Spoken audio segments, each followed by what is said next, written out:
My son handed me a crumpled plastic bag containing 3 pairs of underwear, my toothbrush, and my blood pressure medication. He didn't look me in the eye. He looked at the floor, specifically at the expensive Persian rug that I had paid for in secret 3 months ago. Outside, the wind was howling. It was a snowstorm, the kind that freezes your bones in seconds. It was Christmas Eve, 6:00 p.m. "Mom, you have to go," Liam said, his voice trembling slightly, but not enough to hide the firmness in his decision. "Sofia's parents are arriving in an hour. They need the guest room. You know how it is. They are particular people. They wouldn't understand why you are sleeping in the small room next to the kitchen." I looked at him. My son. The boy I had raised alone after his father died in a factory accident 30 years ago. The boy for whom I had scrubbed toilets in office buildings for 40 years so he could have braces, so he could go to a private university, so he could wear brand-name clothes and never feel the sting of poverty that I felt every day. "Where am I supposed to go, Liam?" I asked. My voice was calm, strangely calm. It was the calm before the storm. "It's Christmas Eve. Every hotel is booked. It's 10 degrees below zero outside." From the kitchen, Sofia, my daughter-in-law, emerged. She was wearing a red silk dress that cost $800. I knew the price because I had seen the charge on the credit card bill that I secretly paid off every month to keep their credit score from collapsing. She held a glass of champagne and looked at me with a mixture of disgust and impatience. "Oh, for heaven's sake, Eleanor," she snapped. "Liam, give her the voucher." Liam reached into his pocket and pulled out a wrinkled piece of paper. "Here, Mom. It's a voucher for the Starlight Motel on the highway. It's paid for 2 nights. After Christmas, we can figure something else out. Maybe the state shelter has openings." The Starlight Motel, a place known for bedbugs, crime, and despair. That was my Christmas present from the son I had given my life to. "You're kicking me out," I stated, not asking. "On Christmas Eve, to impress people you barely know." "They are investors, Eleanor," Sofia shouted, losing her composure. "My parents are wealthy. They are going to invest in Liam's new business idea. We need this dinner to be perfect. And frankly, you don't fit the aesthetic. Look at you." She gestured to my clothes. I was wearing a gray wool cardigan that had been darned at the elbows and a pair of faded corduroy trousers. I looked like a poor, tired old woman. I looked like exactly what I wanted them to see. "I see," I said. "I don't fit the aesthetic." I took the plastic bag from Liam's hand. I didn't take the voucher for the motel. I let it fall from his hand to the floor. "You are making a mistake, Liam," I said softly. "A very big mistake." "Don't threaten us, you ungrateful old leech," Sofia spat. "We let you live here for free for 2 years. We feed you. We give you a roof. And you do nothing but take up space. Now get out before my parents arrive. If their driver sees you on the porch, I will never forgive you." Liam opened the heavy oak front door. A gust of snow blew into the warm hallway. "Go, Mom, please. Don't make a scene," he whispered. I stepped out into the cold. The door slammed shut behind me, and I heard the lock click.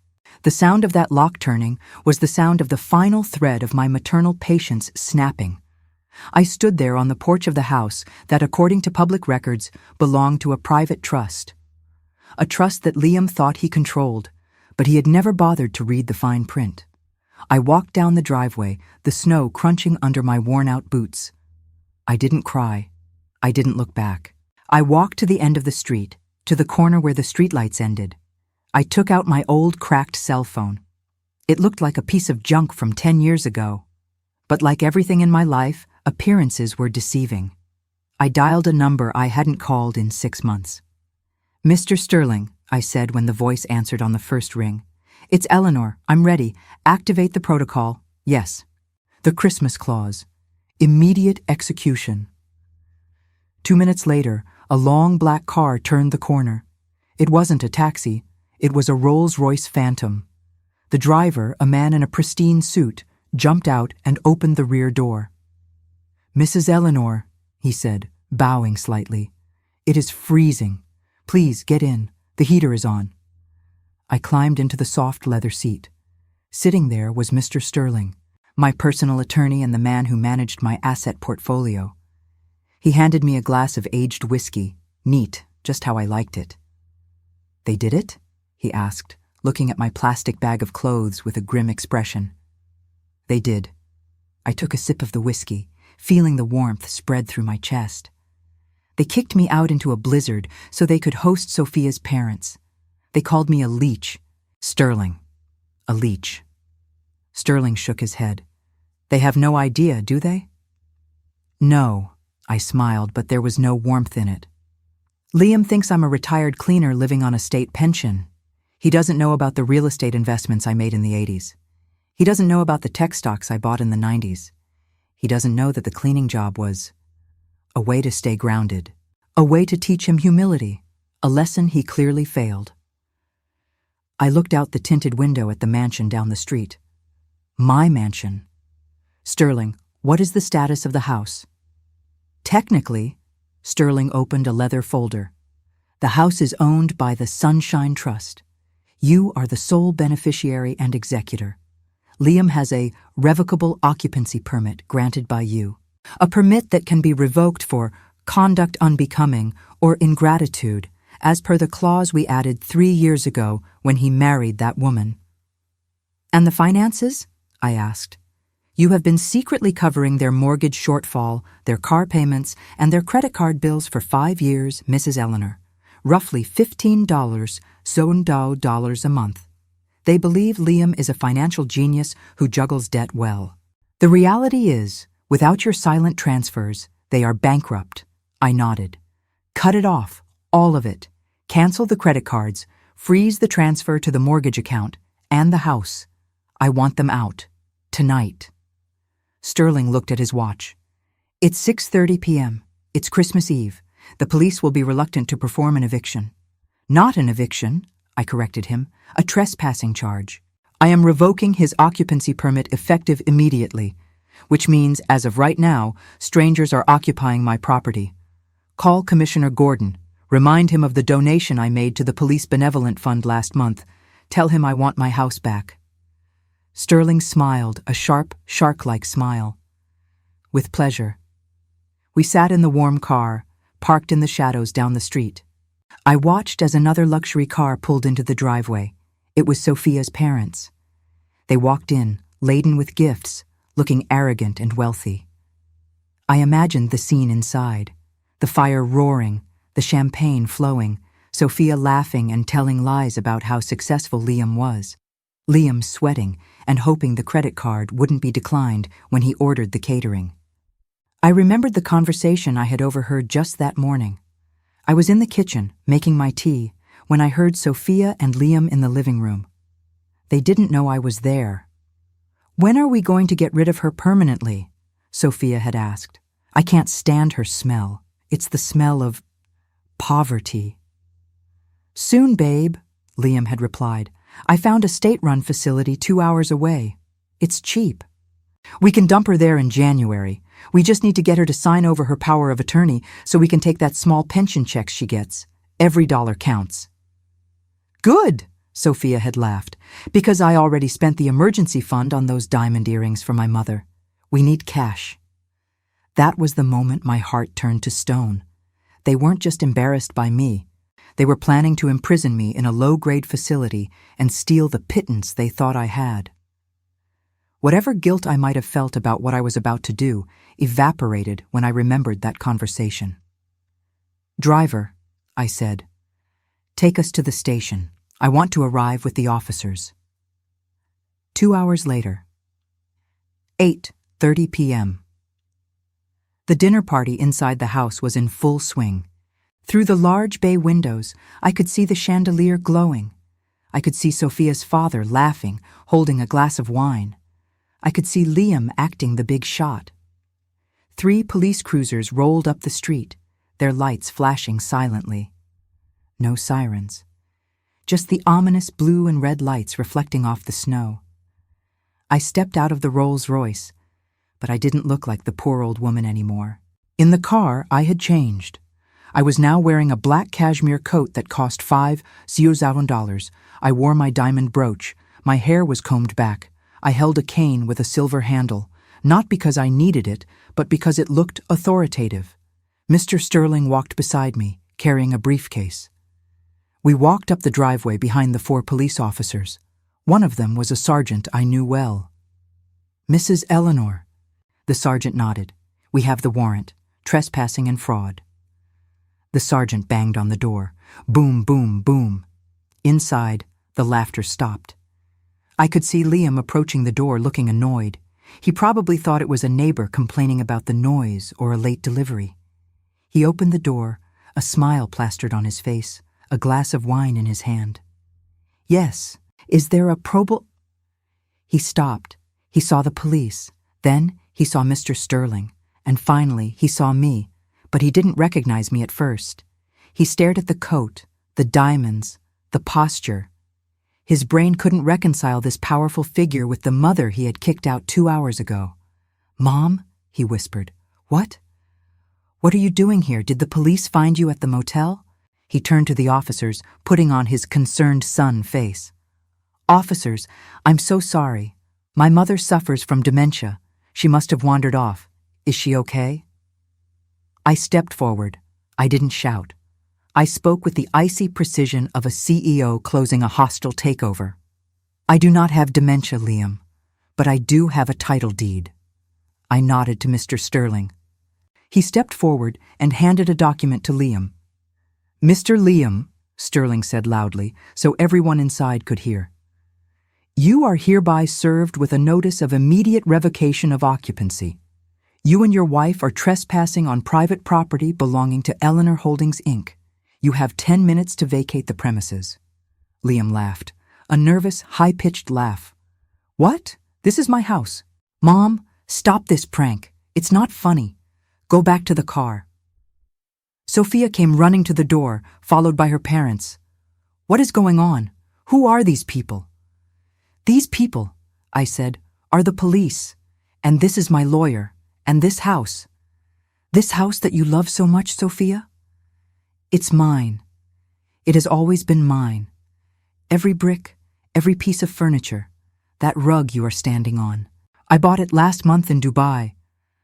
Sofia looked at me, her eyes wide. "You? You're a cleaner. You're broke." "I was a cleaner," I corrected her, "because I believed in hard work, but I haven't been broke since 1998. I own 4 apartment complexes in the city. I own the shopping center where you like to buy your shoes, Sofia. And I own the loan company that holds the debt on your car." The silence that fell over the group was heavier than the snow falling around us. Sofia's parents looked confused and horrified. "Liam," Sofia's father stepped forward. "You told us you bought this house. You told us you were a successful investor." "He is not," I answered for him. "Liam has been unemployed for 3 years. I have been paying his bills. I have been covering his mistakes. I created a fake consulting firm to hire him just so he wouldn't feel useless, but he didn't even show up to work there. I paid his salary out of my own pocket." Liam turned pale. He looked like he was going to vomit. "Mom, you did that?" "I did," I said. "Because I loved you. Because I wanted to give you time to find yourself. But tonight, when you handed me a trash bag and kicked me out into the cold, I realized something. I wasn't helping you. I was enabling a monster." I turned to the sergeant. "Officer, I want them removed, now." "Wait!" Sofia screamed. "You can't do this. It's Christmas. We have guests." "You didn't care about it being Christmas when you sent me to a motel with bedbugs," I replied coldly. "You said I didn't fit the aesthetic." "Well, guess what, Sofia? You are trespassing. That definitely doesn't fit my aesthetic." The sergeant stepped forward. "Ma'am, sir, you need to leave, now, or you will be arrested." "But we have nowhere to go!" Liam cried, tears streaming down his face. "Mom, please, it's snowing." I reached into my pocket. I pulled out the crumpled piece of paper he had given me earlier. "Here," I said, flicking the paper at his chest. "Here is a voucher for the Starlight Motel. It's paid for 2 nights. I suggest you hurry. The bus stops running at 9:00. Liam looked at the voucher, then at me. He saw no mercy in my eyes. He saw only the reflection of his own cruelty. Sofia's parents were furious. "You lied to us," her father shouted at Liam. "You said you were wealthy. You brought us here to ask for money for a fake business?" "Get your things, Sofia," her father barked. "We are leaving, and you are not coming with us. I will not be associated with fraud." Sofia's parents walked past them, got into their luxury car, and drove away without looking back. They left their own daughter standing in the doorway because they realized she was part of the lie. "10 minutes are up," the sergeant said. Under the watchful eyes of the police, Liam and Sofia grabbed their coats. They didn't have time to pack suitcases. They walked out into the snow, shivering in their expensive party clothes that offered no warmth against the biting cold. They stood on the sidewalk, looking at the warm, glowing house they had just lost. I walked up the steps. I turned around at the door. "Mom," Liam sobbed from the bottom of the driveway. "Please, I'm your son." "I know," I said, my voice breaking for just a second. "And that is my greatest failure. I raised you to think you were entitled to everything without earning anything. Tonight, your education begins. Real life is cold, Liam. Good luck." I closed the door. I locked it. I turned around to face the empty hallway. It was quiet. Mr. Sterling stood there. "Are you okay, Eleanor?" "I am," I said. "I really am." I walked into the dining room. The table was set with a feast intended for the investors: roast turkey, expensive wine, truffles. "Mr. Sterling," I said, "would you and the officers care to join me for Christmas dinner? It would be a shame to let this food go to waste." The sergeant took off his hat. "It would be an honor, ma'am." That night, I didn't spend Christmas with my family. I spent it with the people who respected me. I spent it in my warm house, eating the food I paid for, wearing the clothes I deserved. As for Liam and Sofia, I heard later that they used the voucher. The Starlight Motel was exactly as terrible as I remembered. The next day, their credit cards were declined. The car was repossessed 3 days later. Last I heard, Liam got a job, a real job. He works at a warehouse, loading boxes on the night shift. He calls me sometimes. I don't answer. Not yet. Maybe in a year or 2. When he learns what it feels like to work for $1. When he learns what it feels like to be cold and tired. Maybe then I will pick up the phone. But for now, I am enjoying my peace. I am traveling. I finally went to Paris, a trip I put off for 20 years to save money for Liam. I learned that being a mother doesn't mean setting yourself on fire to keep your children warm, especially when they are the ones holding the match. My name is Eleanor. I am 68 years old, and my life, my real life, has just begun.